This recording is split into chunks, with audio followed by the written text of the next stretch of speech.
خلاص الغداء يا اخي متى يوصل؟ يا اخي وصل الان عندنا نجهز توصل الان نجهز وادرس. كيف امورك معه وكيف الدراسه؟ شوف الدراسة والله تمام وانا بيني وبينك مشتيش احب ان انا اشرح لك حق الدراسة حق 10 سنين. وش تتعلم هناك؟ ايش من دراسه؟ شوف صعب ان انا اشرح لك ايش درست يعني خلال 10 سنين يعني بيوم، بس انا اشرح لك خلال ساعة بس.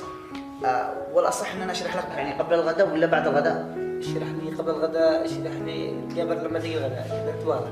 صعب ان انا اشرح لك دراسة 10 سنين بيوم، بس انا بشرح لك يعني بساعة يعني. شوف ادي لك نبذة عنه يعني شوف اختصار. ايوه اختصار. طبعا انا درست علم منطق. نعم. يعني علم المنطق شوف مثلا انت معكم كلب في البيت. هل ايوه موجود.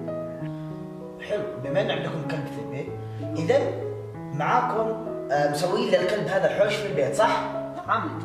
تحوش سويه دائما يعني بيت الكلب تسووا كله بداخل الحوش. نعم. يعني بما انكم حوش بالبيت اذا معكم بيت فيلا صح؟ صح. حلو. بما ان معكم فيلا ابوك شكلك غني. ايوه حكي معك. وبما ان ابوك غني وامك شكلها جالسه في البيت. نعم. شفت الان شو علم المنطق؟ يعني استنتجنا من شيء لشيء، يعني استنتجنا من وجود الكلب في بيتكم على ان امك ما تشتغلش. هاي عندكم تلعبوا ببجي؟ مباك احنا بعلم المنطق. اي علم منطق ولا طبيعي؟